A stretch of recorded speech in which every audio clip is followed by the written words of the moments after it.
Repeat after मी। जो लोग depression में होते हैं, जो अपने आप को ठीक करना चाहते हैं, वो ड्रग्स नहीं लेते। Repeat after me that drugs is illegal in India. Repeat after मी कि जो लोग ड्रग्स लेते हैं वो कभी भी रोल मॉडल नहीं हो सकते, बिकॉज वो अपने आप को ख़राब करने की ही जब नसीहत नहीं समझ पा रहे हैं तो वो दूसरों को क्या सिखाएंगे। Well hello guys, welcome to movies Adda. मैं हूं ज्योति नाहक। जो भी चीज़ें मैंने बोली वो सब आपको रिपीट ज़रूर करनी है, बिकॉज यहाँ पर अब एक डिप्रेशन का गेम जो है वो सामने आएगा। जी हाँ, किस तरीके से रिया चक्रवर्ती ने ड्रग चैट में अपनी सारा अली खान से लेकर रकुलप्रीत से लेकर सिमोन खंबाटा, मुकेश छाबड़ा एंड रोहिणी अय्यर, इन सब के नाम बताए थे।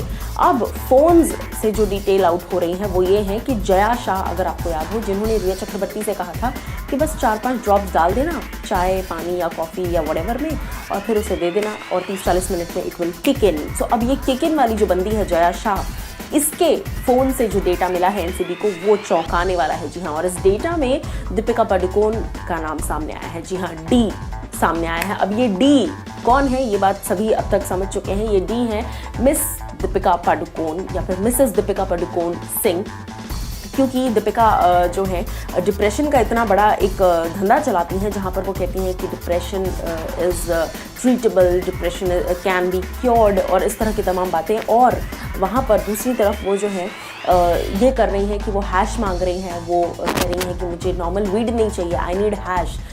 यहाँ पर जो चैट सामने आई है ना, वो डी और के बीच में है और साथ में जया शाह भी इन्वॉल्व है। सो इस डी और के का जो नाम है, सबसे पहले दीपिका पादुकोण से लेकर करिश्मा कपूर तक मैं आपको बता दूं। और दीपिका पादुकोण करिश्मा से कह रही हैं, कल तक एक्चुअली डी और के था, लेकिन अब सब जगह ये बात आ चुकी है, इसलिए हर कोई अब खुलकर नाम ले रहा है।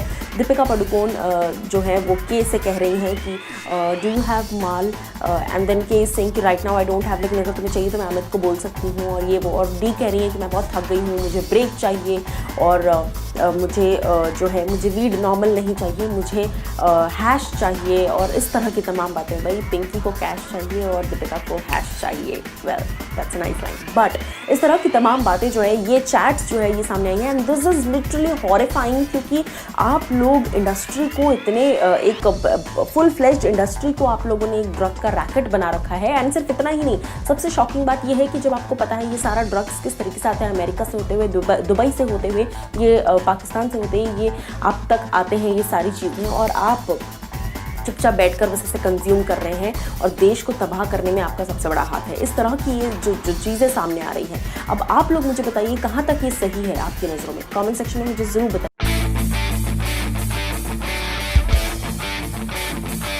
जब से रिया चक्रवर्ती का ड्रग्स का ये मुद्दा सामने आया है, उसके बाद से लगातार पूरी इंडस्ट्री ही बदनाम हो रही है और ऐसे में हर कोई अपना अपना ओपिनियन दे रहा है। लेकिन यहाँ पर अन्ना यानी कि सुनील शेट्टी का क्या कुछ है कहना ड्रग्स को लेकर, क्या रेवोल्यूशंस उन्होंने किए हैं, चलिए आपको बताते हैं। Well hello guys, welcome to movies Adda. मैं हूं ज्योति नाहक। बता दूं आपको कि सुनील शेट्टी सर ने कई सारी बातें कही एक इंटरव्यू के दौरान, जब उनसे बातचीत की जा रही थी। तो जब इंटरव्यूअर ने उनसे पूछा कि क्या कुछ आप कहना चाहेंगे इंडस्ट्री में, जिस तरीके से कंगना ने कहा कि ड्रग्स तो लिटरली पानी की तरह बहता है इंडस्ट्री में, सो इस पर आप क्या कहेंगे। तो सुनील शेट्टी सर ने कहा कि देखो, सबसे पहले तो मैंने जिस तरीके का अपना इमेज बनाया है, यानी कि सर ने ऐसा कहा कि मैंने जिस तरीके से अपना इमेज बनाया है, तो मेरे से कभी आके किसी ने इस तरह की बात नहीं कही है कि ड्रग्स ले लो, या मैं कभी किसी ऐसी पार्टी में नहीं गया हूं, या मेरे रहते तक कभी ऐसा कुछ नहीं हुआ है मेरी आंखों के सामने। लेकिन हाँ, मुझे ये पता है कि ऐसा होता जरूर है और ऐसा होता है ये मैं जानता हूँ। लेकिन कहीं ना कहीं ये बात गलत है कि किसी एक, जैसे कहावत होती है कि पूरे तालाब में एक मछली कोई अगर खराब होती है, कहते हैं वो मछली खराब कर देती है, लेकिन इंसानों की अगर बात की जाए तो कोई एक व्यक्ति अगर किसी प्रोफेशन में खराब है या कुछ चंद व्यक्ति खराब है, उसके लिए आप पूरी इंडस्ट्री को बदनाम नहीं कर सकते। ये नहीं कहा जा सकता कि पूरी इंडस्ट्री जो है वो ड्रग्स लेती है। जो कुछ चंद लोग हैं वो एक्सपोज होने चाहिए, उनका नाम सामने आना चाहिए और उनको सजा मिलनी चाहिए, लेकिन पूरी इंडस्ट्री को इस चीज़ के लिए गलत कहना ये गलत है। सो ये कह दिया है सुनील शेट्टी सर ने। अब आप लोग मुझे बताइए कि आप क्या कुछ कहना चाहते हैं इस पर।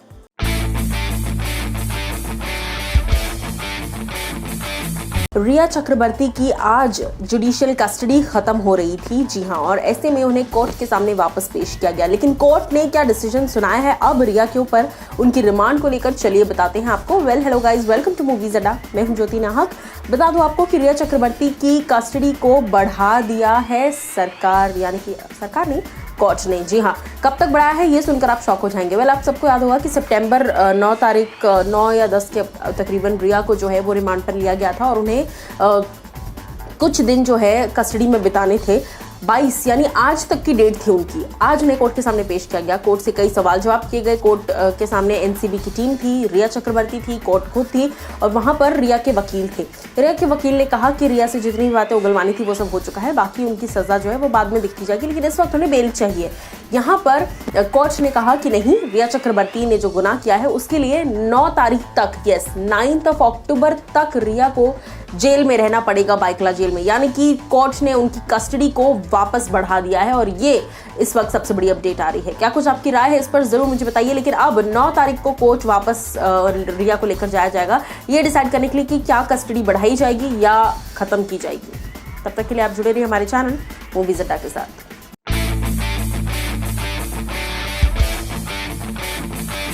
कंगना रनौत ने दीपिका पादुकोण पर एक मजाकिया डिग किया है। जी हाँ, क्या कुछ कहना है कंगना का दीपिका की इस न्यू ड्रग रेवलेशन पर, चलिए आपको बताते हैं। Well, hello guys, welcome to movies Adda. मैं हूं ज्योति नाहक। जिस तरीके से ये पूरा एक ड्रग एंगल निकल कर आया, उसके बाद ऑल ऑफ अ सडन अब तो ऐसा लग रहा है भाई पूरा बॉलीवुड इन्वॉल्व हो गया है। जब सबसे टॉप की एक्ट्रेस दीपिका पादुकोण जब इस लिस्ट में आ चुकी हैं, सो अब तो कोई शिकंज बाकी रही ही नहीं। लेकिन अब मैं आपको बता दूं कि कंगना रनौत ने हाल ही में कहा कि किस तरीके से दीपिका जो है वो एक डिप्रेशन का धंधा चलाती हैं। वहां दीपिका का मजाक उड़ाते हुए कंगना ने ट्वीट किया कि repeat after me, depression is a consequence of drugs. जी हाँ, ड्रग का ही एक कॉन्सिक्वेंस है डिप्रेशन, और ड्रग्स आप लगातार लेते रहते हो अपने आप को इतना इमोशनल, क्योंकि ड्रग्स आपके दिमाग को मेंटली वीक कर देता है, आपको फिजिकली वीक कर देता है और आपके अंदर एक कॉन्फिडेंस जो है वो सिर्फ उस मोमेंट तक आता है जब तक आप ड्रग्स लेते हो। उसके अलावा आपको बहुत लोनली कर देता है। It's a slow poison for your body. No, everyone knows that. So Kangana ने कहा रिपीट आफ्टर मी। यस, आपको याद होगा दीपिका ने किस तरीके से एक अपना पूरा डिप्रेशन का मुद्दा निकाला था, डिप्रेशन की एक पूरी जर्नी निकाली थी। वहां पर इस तरीके की सब बातें थी और दीपिका लगातार पोस्ट कर रही थी repeat after me, depression is curable, depression is treatable, blah blah blah. उसी चीज को मजाक में लेते हुए कंगना ने लिखा है that repeat after me, depression is a consequence of taking drugs. जी हाँ, ये जो अमीर घर के जो बच्चे हैं, ये जो बड़ी बड़ी फैमिलीज के जो so called royal families, so called posh families, so called बड़ी फैमिलीज जो है इंडस्ट्री के अंदर की, अमीर ज़ादे जो हैं, ये लोग ड्रग्स को इतना इन्होंने आम बना दिया है और उसी के नाम पर ये डिप्रेशन भी बेचते हैं। सो कंगना ने तो मजाक में कह दिया है दीपिका पादुकोण को टारगेट करके। क्या कुछ आप कहना चाहेंगे जरूर बताइए कमेंट सेक्शन में।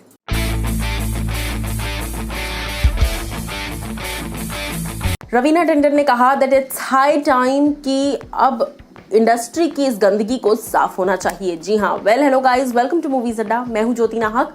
बता दूं आपको कि बॉलीवुड के इस ड्रग रैकेट के एक्सपोज होने पर हर कोई या तो चुप है, जो गुनहगार है, और जो लोग सही हैं वो सामने आकर बोलते ही जा रहे हैं, जिन्होंने खुद कभी ड्रग्स लिए नहीं है या फिर इन चीज़ों में कभी हिस्सा नहीं रहे हैं। अब मैं आपको बता दूं कि हाल ही में रवीना टंडन, जी हाँ, 90s की one of the most loved successful actresses में से एक है रवीना टंडन। और रवीना हाल ही में सामने आकर इस बात को कहा, जैसे कुछ वक्त पहले रवीना ने अपना ये ओपिनियन दिया था कि इंडस्ट्री में